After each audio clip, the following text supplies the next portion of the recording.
Hey, what's up, guys? This is the Disgruntled Coach Show. I'm the Disgruntled Coach, Coach Vern Earwood. New venture that I'm trying out.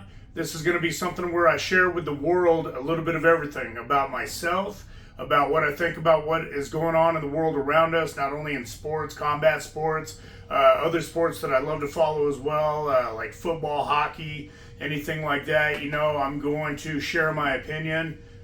Maybe you like it, maybe you don't, maybe you agree, maybe you disagree, maybe we agree to disagree, who cares?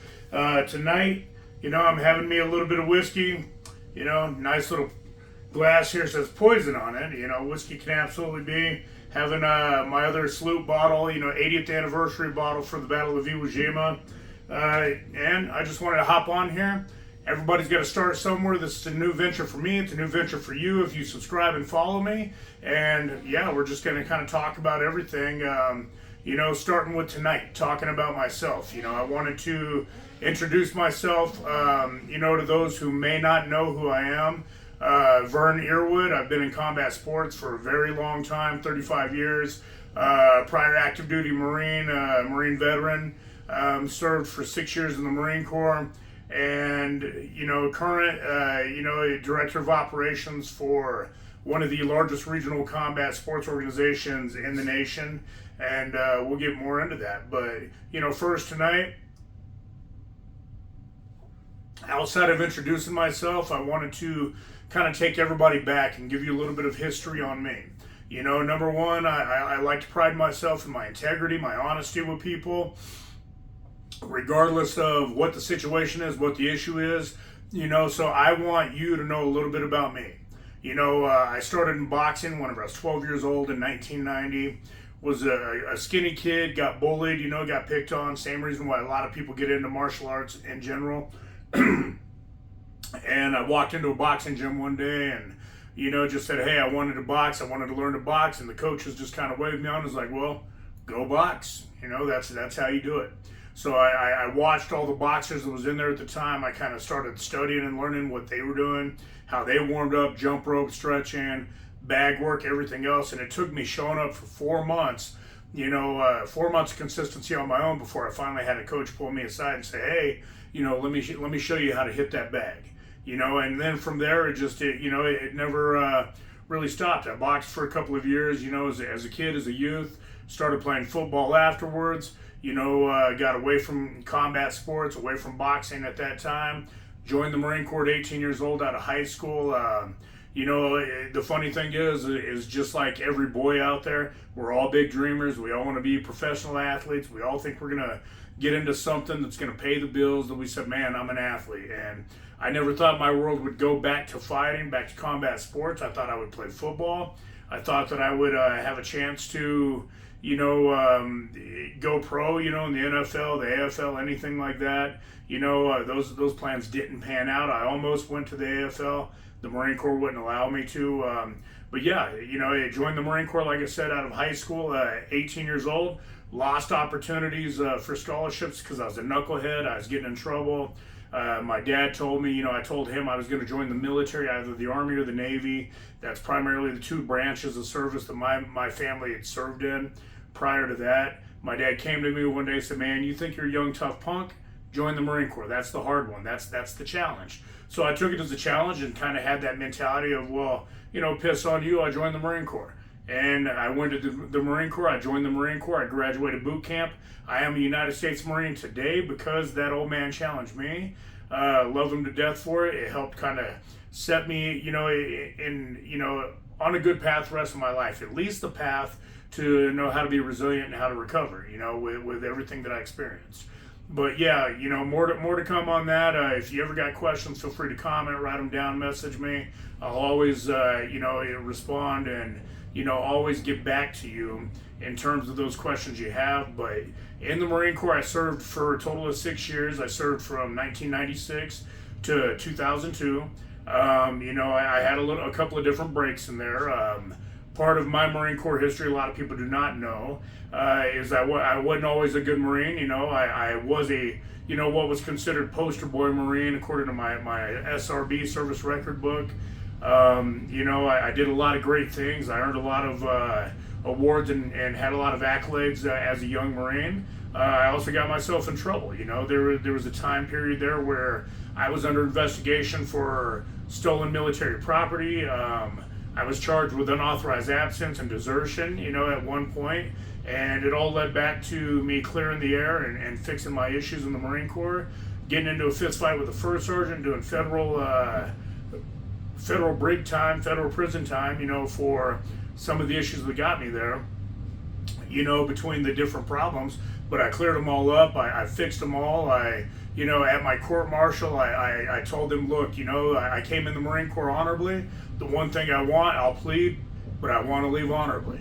So they allowed me to. They didn't process me. They didn't kick me out. I am an honorably served Marine. I got out in August of 2001.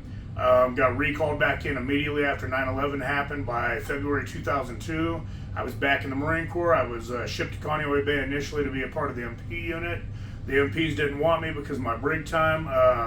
So the major that was in charge of that unit decided to ship me back to a deployable unit, and the rest is history. A lot of you guys know plenty on me out there. But yeah, that's a little bit about my Marine Corps time. After everything from whenever I was a kid, kind of leading up to that, it did land me in jail. Like I said, in the military. I got out of the military after some combat service, after being recalled back. Was in a very bad way for a lot of years. Used to drink a whole lot more of this. I used to drink almost every night to the point of blacking out, because I don't get hangovers. I just kind of can drink and then get up and go back to work the next day and do my thing. And, in the first 8 years that I was out of the Marine Corps, I had 4 DUIs, in and out of jail all the time for alcohol-related offenses. Was absolutely an alcoholic. I still am. They say you never really recover. I can have a social drink now, and enjoy myself, but I can do it within moderations and limitations. But yeah, I took what was a promise in life whenever I was a young man in the military, in the Marine Corps. Thought I would serve at least 20 years, like many of my Marine brothers did, and thought that I would retire out of the military, and it didn't happen. Instead, it got me in and out, and into a lot of trouble. All the drinking whenever I was younger, the 4 DUIs, everything else, it was related back to my PTSD that I was masking at the time. And I didn't really even understand that until the sobriety judge pulled me aside one day whenever I was at one of my court proceedings and said, man, this is what we're going to do. Obviously, I had jail time coming, but he made me learn me. He made me study me and get to know my triggers and, find a whole lot of purposes and reasons why I drank the way that I did and why I would drink so hard and so heavy so often.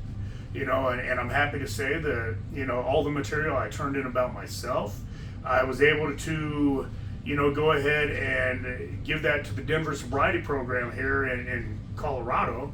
And it actually is something that they applied. They asked for my permissions and applied a lot of what my study about myself was to the veterans sobriety programs, to kind of help with drug and alcohol addiction, within veterans.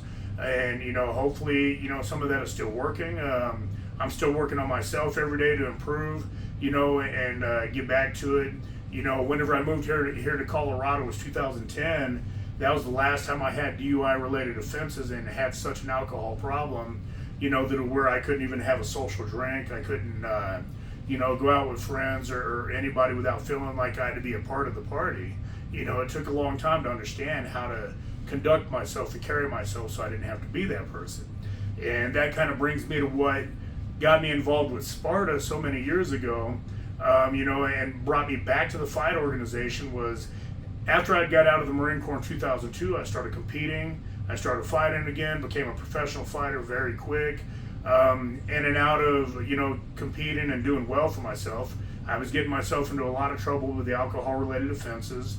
And after 2010, moving into 2011, I'd met a couple of young athletes who, really wanted to compete, wanted to learn how to fight, wanted to be, competitors in combat sports. So, I started to train and work with those guys, and come to find out I was in such a bad way still mentally, even though I wasn't drinking so much, that they saved my life. They literally saved my life.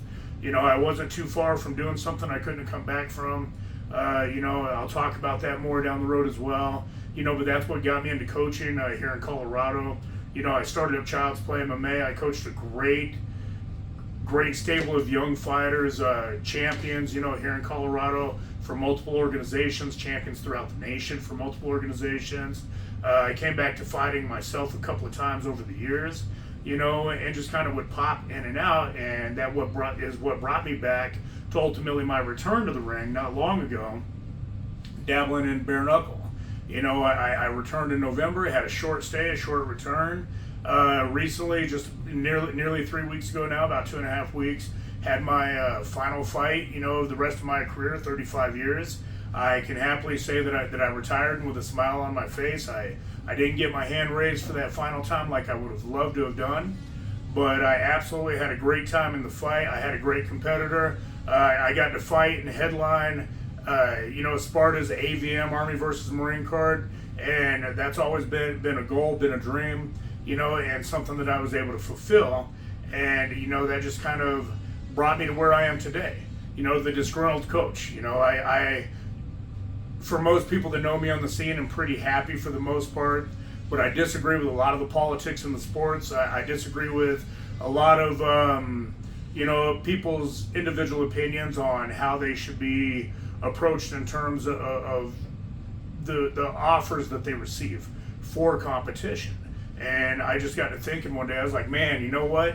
I need to sit down. I want to share with the world who I am. I want to let them know, this is the grumpy side, the disgruntled side that people get to see about me whenever I just look pissed off at the fights, But whenever you really get to know me and get to know who I am, you find out that, there's a point and purpose for everything. There really is. But guys, that's it. That's my introductory to the Disgruntl'd Coach Show. We're going to offer 2 of these videos, a week, probably about a 5 to 10 minute span. And then once a week, I'm going to go live for an hour, hopefully with a guest on the side of my little show. Older fighters, younger fighters, coaches, different people with different perspectives, different opinions. And I'm excited to get this going. I appreciate you taking the time. If you watched all this video today, I hope you're enjoying your evening as much as I am. And follow me on my social medias. I'm going to post them following this video. But cheers, guys. Have a great evening. Thank you for joining the Disgruntl'd Coach Show. And there's a lot more to come. Cheers.